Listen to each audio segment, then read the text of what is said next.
as though he is in fact a Porsche Snob. I challenge you to a duel, sir. How do you then duel? Legally? To first blood. Any idiot can pull a trigger, right? I suppose. We haven't looked at the... Oh! Unfortunately lingered in a coma for a few days before he passed, so it was a horrible, horrible way to go. Okay. Wow. And that one's also razor sharp. So, oh, is it? Yes. All right.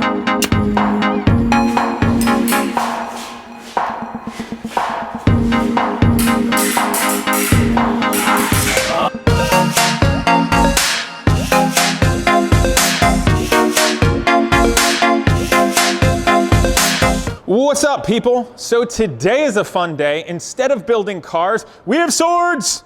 And I have a very cool person here today with me, Doug McLaren, who actually teaches fencing. This is a favorite sport of mine, and most recently, a lot of you have been seeing, just behind Doug here, the King Zero V12 supercar, and been doing a lot of work in steel and coach building that car in the old school way. And sometimes I've mentioned how it kind of relates to me of swordsmithing and fencing.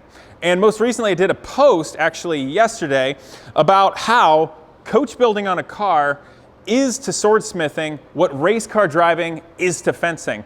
And obviously if it's with a car, I love it. And this is one of my favorite sports, so we wanted to bring it to you guys. So I'm gonna shut up now and introduce Doug. Doug, what's up? Hi, Casey, how you doing?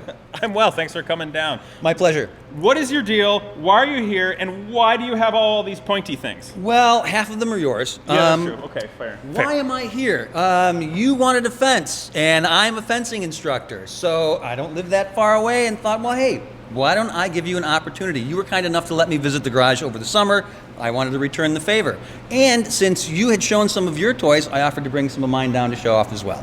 Fantastic. And also for all you detail-oriented people, you will notice that Doug is wearing a Porsche jacket. Look at that, as though he is in fact a Porsche Snob. I challenge you to a duel, sir. You need to slap me with a glove for that. I have to slap you? This is not leather. It's not, I work. can't slap you. Just Wait, it depends. What is your favorite Porsche? The 951. Hold on, 951. That's a 944 turbo, right? That's the Porsche Snob term for 944 turbo. Oh, see, you were so close to okay. You said water-cooled 944, which is the turbo, but then you said it in a snobby way. Right. Ah. There we go. No Porsche snobs. Cool Let's breeze through here. I've got some of mine. We've got things of yours. And at first glance, we see things with big guards that look very historical and dangerous. And then we see some things that are a little bit more sophisticated looking. What do we got here? Well, the big guard stuff are some replicas made of antique rapiers, and the smaller stuff is actual sport fencing equipment. All right, so what am I holding here? It is a ring-hilted rapier. It might also be classified as a cage-hilted rapier. Okay. That I got many years ago from museum replicas. I absolutely love the swept hilt on that piece. It's very heavy and very unwieldy, but it's probably one of the prettier ones that I own. It is. There's a lot of weight to the blade in terms of the balance, so you're not going to get your delicate movements for traditional fencing. This is much more of a cutting blade than a thrusting blade, hence the weight to get behind the cut. What century or time period would something like this be more appropriate to? I want to say this one is going to be late 1500s to late 1700s. Makes sense. So in the time period of the European, where we're coming out of the Dark Ages, where they were a blow or a cutting weapon that was heavier, and then getting to the Renaissance when it was more about killing with the thrust and the art of fencing. Right. That evolved to what fencing is today. And then the other one here, similar sort of affair? Similar sort of affair. The blade is a little heavier to get through leather armor or something similar. Thrust-wise, you're not going to cut through anything like that with a weapon like this because it's just not heavy enough, steel-wise, to get through a decent cut. Yeah, good point. You can certainly hamstring somebody. Here's a question for you. People were generally a bit shorter back then, weren't they? Yes. So have you ever thought about like the size of these things compared to now, and now we're taller? Yes, and I always wondered because the average height back then was like 5'2", 5'4" for a man. Right. So, and this is still a proper size for the time period. Yes, because this is modeled after something that's in a museum over in England. And I always wonder, how could somebody who's that short get around with something like this hanging on their side? Can you imagine? It's like maybe we should make our swords nowadays like 15% bigger because of that. It'd be weird. It would be very weird. Okay. These styles, would these be typical for like Central Europe, say like Italy to Spain to Bavaria, that kind of? Europe in general. In general? Yes. Okay. There was a lot of trading going on. You might have gotten a blade in Germany and then traveled to a craftsman in England to get a hilt made for it. Oh, I didn't know So it that. wasn't necessarily a one-stop shop. Okay. It was kind of like getting a coach built for Right, your car. car stuff. Yes. Yes. Let's go with the Pappenheimer because this Okay. one I remember the name. This one is usually recognizable by the red felt and the bell guard. And the Pappenheimer is famous or known for this clamshell piece Yes. right here, which is a great hand protection. No blade is going to get through there to poke yourself in the fingers. I see. Interesting. Now, what time period are we talking? Early 1600s for something like this? Roughly, yes. May I? Yes. Okay. All right. This is my modern one. It's more of a swept hilt rapier. Yes, that one's beautiful. So what would you say about this in the time period and area and style? This looks to be German in craftsmanship because of all of this. I could be very, very wrong. Yes. But from what I know, also the craftsmanship on the pommel nut here is very nice with the etching, etc. Yes, and mine has a matching dagger. Beautiful matching What would dagger. that be used for? This would be used for defense in your offhand, as a for instance, if Can I you may. demonstrate that positioning? Yes. Pardon me for using this without a glove. This would be my sword arm, my Yes. right hand, and then my left hand would have this. And what this allows me to do is, while I'm using this blade to attack you, Yes. I can use this blade to defend me. Yes. So if we both thrust at each other at the same time, you, without having one of these, you're going to have to defend with this weapon. Leaving you wide open. And if you're defending with your weapon, you can't attack with it. So me, I can attack with this and defend with this at the same time. So I can make the thrust and defend with this as well.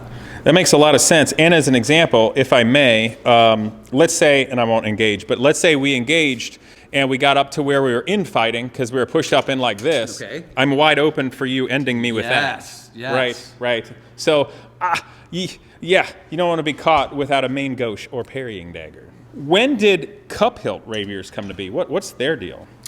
Cup hilt rapiers came in when folks were using things like this and getting their fingers mangled because you had no protection here. Yes. Okay. As for instance, if you and I were having a duel to first blood, Yes. what's the closest part of my body to you? Hand, My right there. unprotected hand and my fingers behind the swept hilt. Indeed. So if I lost a duel to a rank amateur from something like that, I would then go get myself a beautiful Spanish cup hilt rapier. Yes. And now our fingers are protected nicely from each other Great point.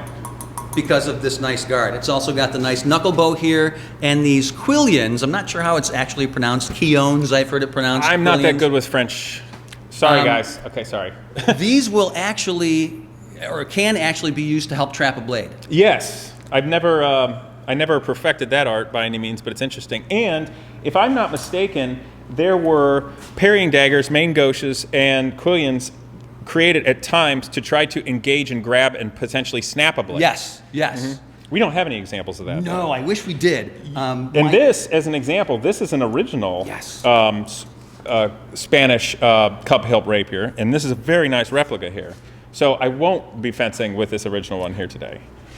And we also won't be fencing with these either. Oh, it's too pretty.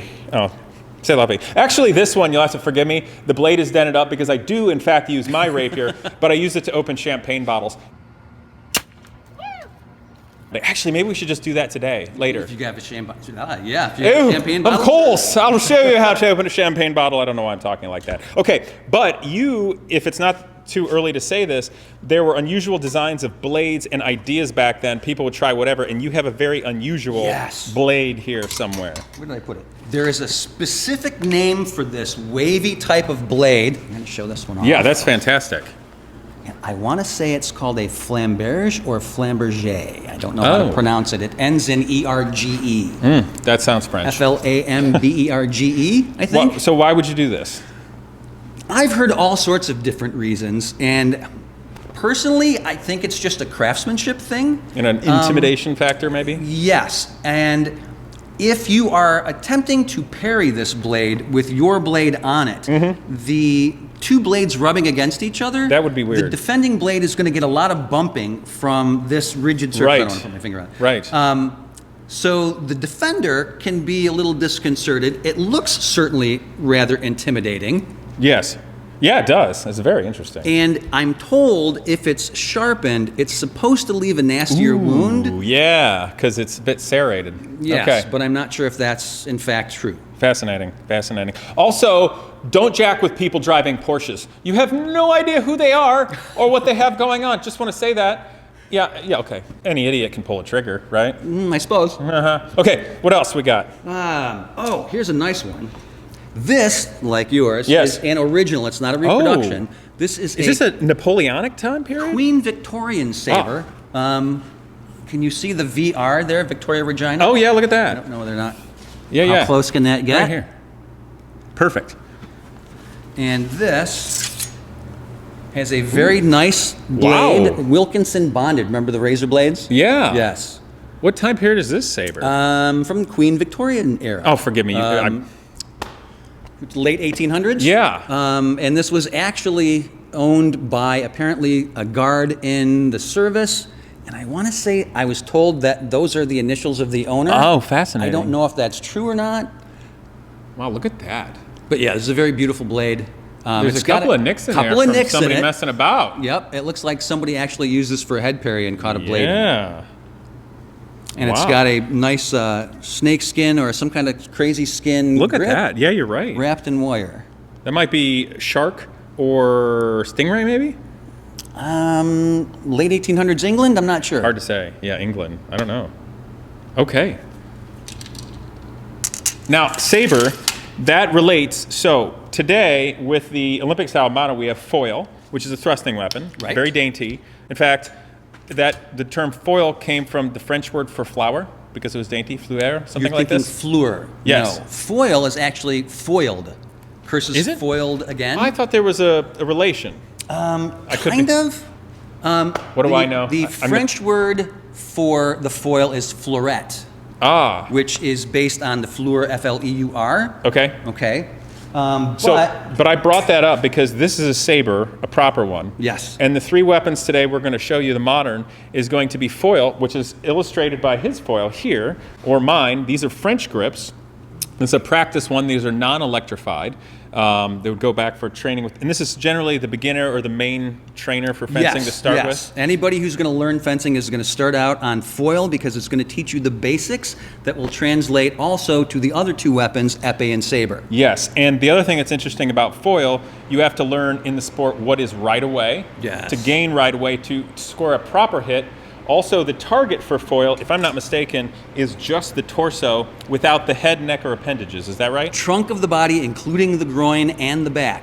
Oh, I see. But the no back, yes. Head or arms. And it has to only be a thrusting hit, no Yes. cutting hits. Yes. Hence the rubber tip Correct. on the practice weapon. And then in relation to the saber we just saw, let's go straight to the saber and come back to the épée. What the saber, here's a modern saber, and what's fascinating about that is you can score hits with thrusting or cutting. And what are all the target areas of the body for saber? For saber, this was originally based on the cavalry weapon. And This was a cavalry May I hold type this one, saber. sir? Yes, you may. Yeah, there we are. Excuse me.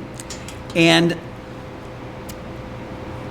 when you had a soldier on a horse and you were actually in a real honest-to-goodness battle, the first thing you wanted to do was get the soldier off the horse. So Aha. your attack would either be to the horse or to the soldier to get him off of the horse. It wouldn't be very sporting to hurt the horse. In war, you don't really care Yeah. about sporting, and you just want to get him off that horse because him being more mobile than you Oh, gives get him him an off advantage. and then battle. Hammer on him. Okay. But the sport fencing saber, Yes.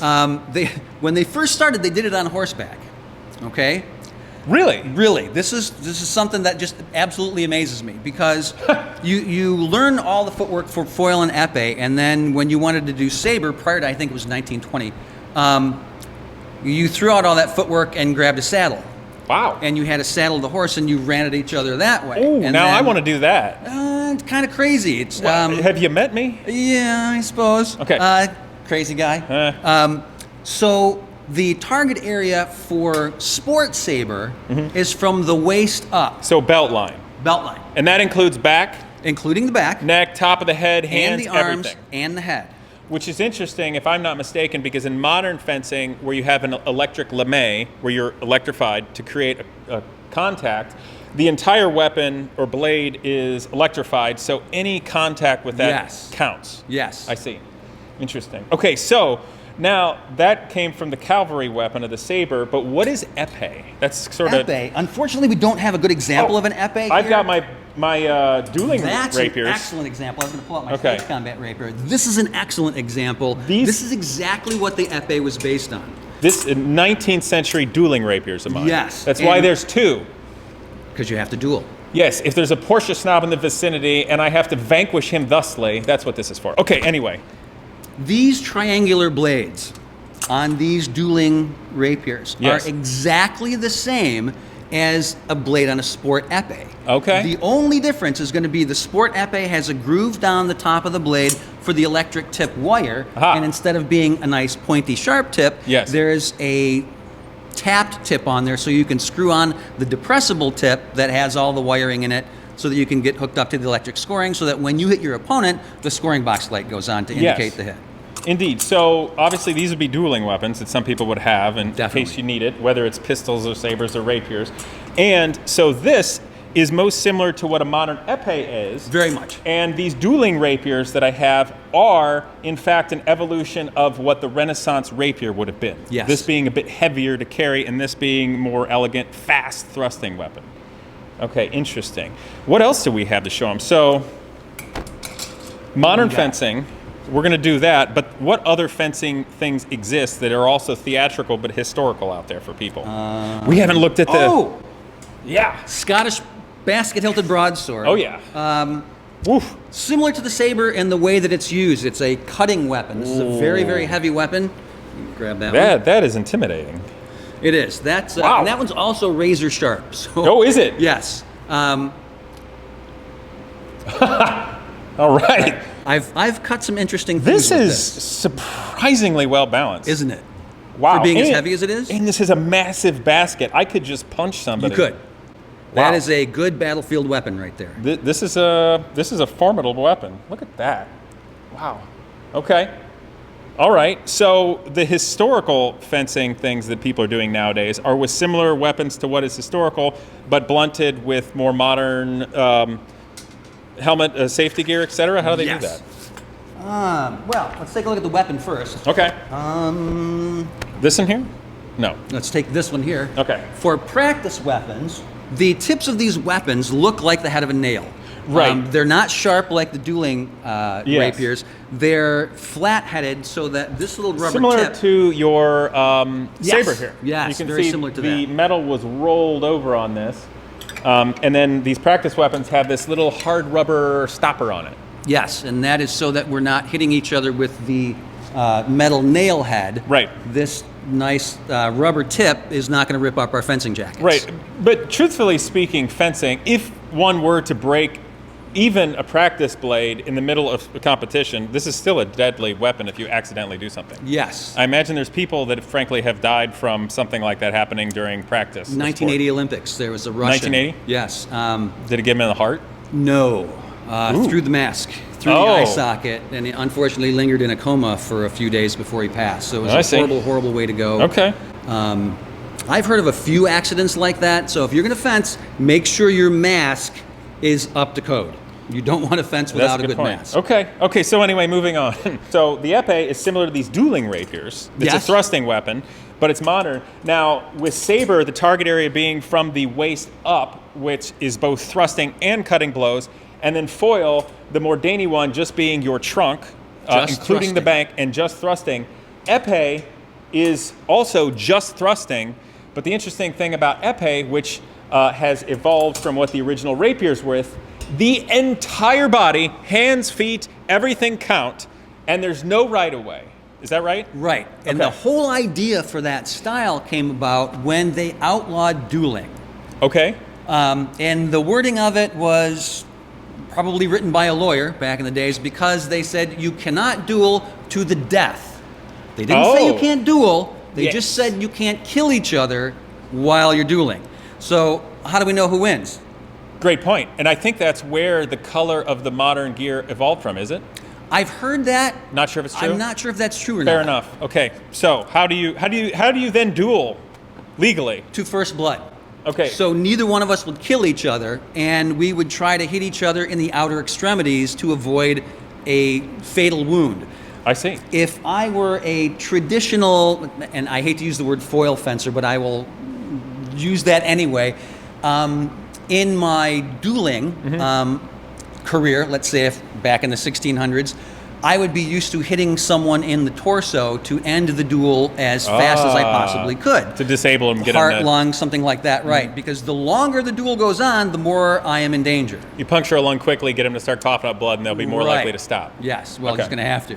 Oh, yes, so you would fight the first blood, and your outer extremities then became your target because you wanted to avoid the torso. Right. So if two gentlemen are dueling, I can nick you in the hand or forearm. Knee, Foot. something like that. Yes. And that's what epee is like today. Yes, Okay. epee, the sport epee from head to toe. My old roommate used to like to, on his very first bout in epee, go for a headshot. Oh, why? Make his opponent see stars, Yeah. and then he's intimidated for the rest of the bout. So, Okay, fair enough. I like this. So I think, should we set this stuff aside and get the shop set up with a bit of a strip here and show some things? I think we should. Okay, we'll be back. Resistant mass. This is heavy duty. I could hit this with a screwdriver hard, and I don't think I'd get through it easy. And I'm told it'll stop a 38 slug, although I wouldn't want to try it. Ooh. You can see there's the lame at the bottom of the mask. Yes. This little the electrified fabric here. part there, yeah. Whereas this mask is either an epee mask or a practice mask. Got it. Pretty much an epee mask. Why am I wearing knickers? What's up with that? This is the official pants of the United States Fencing Association and worldwide. But also, let's see the upper wear, because I don't have all of my gear on. This is called a plastron, Plastron, which I'm told is the French word for breastplate. Okay. And the whole idea of this plastron is to give you a seamless piece of ballistic nylon in your armpit. I see. Why would I want a seamless piece of ballistic nylon in my armpit, Doug? So it's a deadly sport. In theory. Where it came from.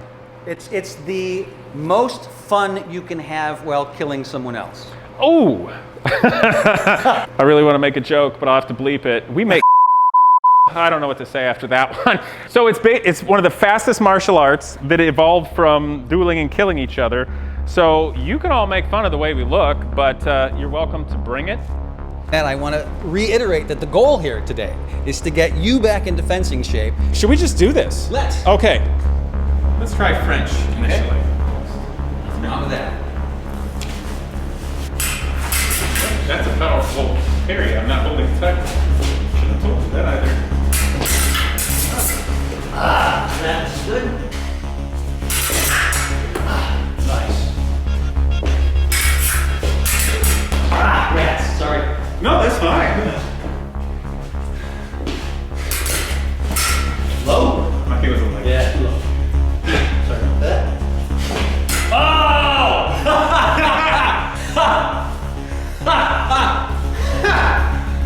I guess you got that one down. This is fun.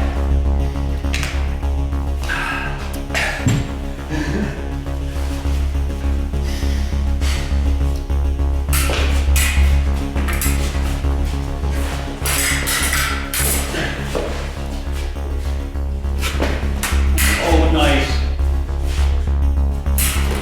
Oh, this. On the leg. Oh, I can never move back up here.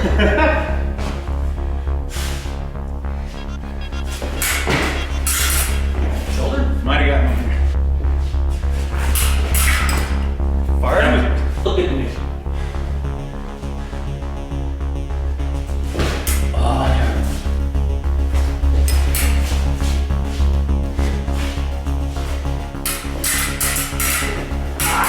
Oh, there it is, that final. Oh, just got. Yeah, I figured, no, I have the elbow. Nope.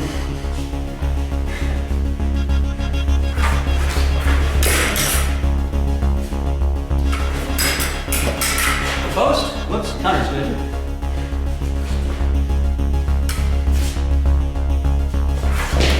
Whoa.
grab your blade and push it off to the side, Right. so that you finish over here Yes.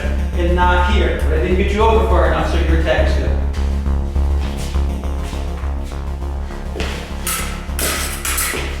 Oh. I think you got me here first. Yeah. Or flesh, just, Yes. yeah.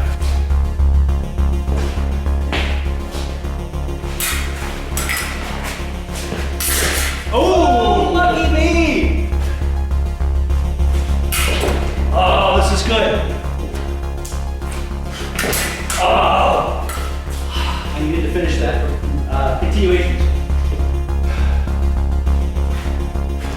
Oh, shame on you, that huge garbage pair. Try that one more time. Nope. Second.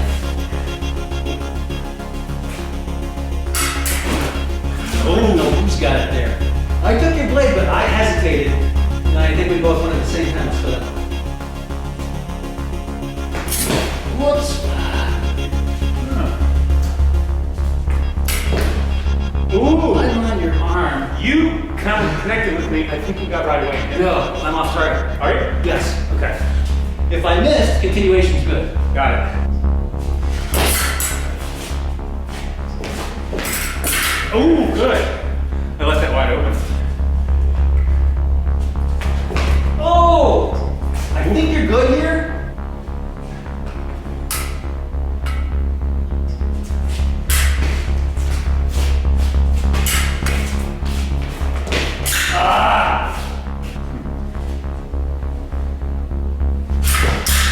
Oh, got me. Good? I think so.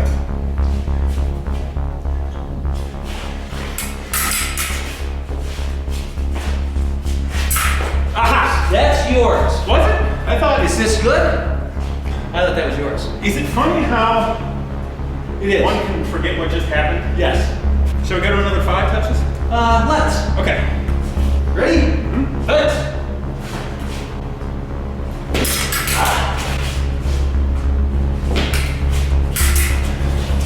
Oh, I missed. This is good. Was it? Might be off target. Fence. Oh, riposte is good. Or remise, sorry. I totally was over your shoulder and you got me here. Hey, 2 for you.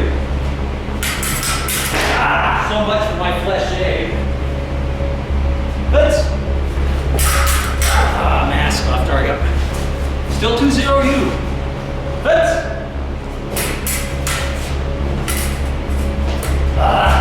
Is this good? I think it was enough to score an electric. Let's say 3. I think. Alright, let's come on. Ready? Fence. There it is. Oh, it's Back getting arm. You know what? I probably would have got a card for my arm. You would have. Yes. But I got the touch, so I'll let it go. Sure. 1 for me. Fence.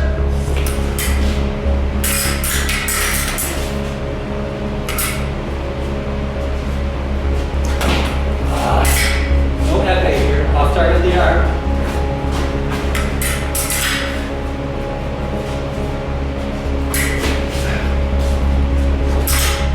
Off target the arm. Think, Casey. Still 3-1 you. Fence. I thought for sure I had that post. I missed. You're off target the arm. Yeah.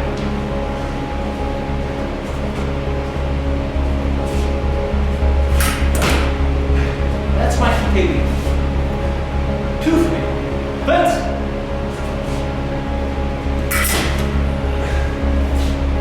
Fascinating. Neither one of us there. Yeah. You should have had that though. It's a nice fake. Fence. Oh, I missed. Both. Now you gotta remember that's jacket here, not your belt. You're a lot skinnier. There, we're post. 3-3. Fence.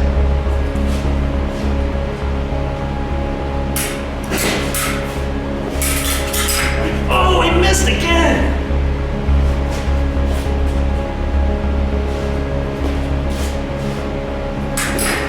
Off target there.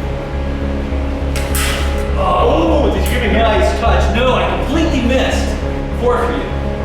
Fence.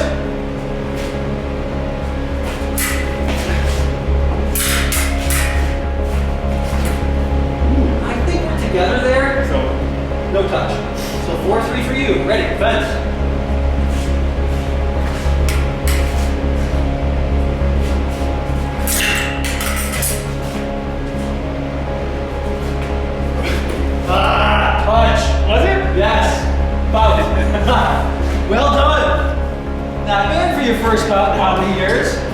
Isn't it, Doug? I had forgotten how awesome this sport is. It's way too much fun. Way too much fun. It's like all of the fun and thrill and difficulty mindset of racing without the absurd expense. Well, you can spend $100 on a weapon. That's not really that expensive. Right. And whether you're worth $1 billion or 20, it doesn't matter. Right. You, sir, said that a Porsche 951, which is the slightly snobby way of saying 944 Turbo, is your favorite Porsche. That's correct. So does that mean that I can get you to join the No Snob Porsche 944 squad on Facebook? I'm actually already a member. Oh, okay. So that means you are not a Porsche snob. I gave up the snobbery, yes. So how was our duel today? Awesomely fun. So we're now friends. Yes. Does that mean we should unite against Porsche snobs? Sounds like a plan. Okay, and for anybody who's interested in fencing or uniting against Porsche snobs through fencing, how can they get involved with the sport? United States Fencing Organization, no, United States Fencing Association, USFA.org on the web, or browse fencing clubs near you in your searching browser. Very good. Are there any in the Michigan or Ohio area you can think of for people around our area? Lots. Michigan has upwards of 30 or 40 fencing clubs. I know there's a lot in Northern Ohio because we see them a lot come up and fencing with us in Michigan. Lastly, we should show everyone how to properly open a bottle of champagne. What do you think? I think that's a plan.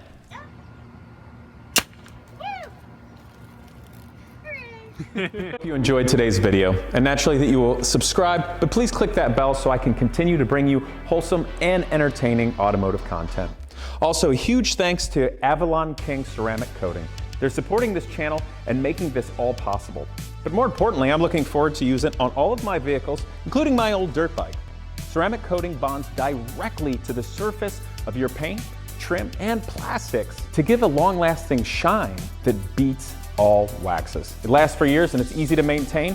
I've got it on my Viper right now and my car has never looked this good. So give them a try. Again, thanks for watching and I look forward to see you next time.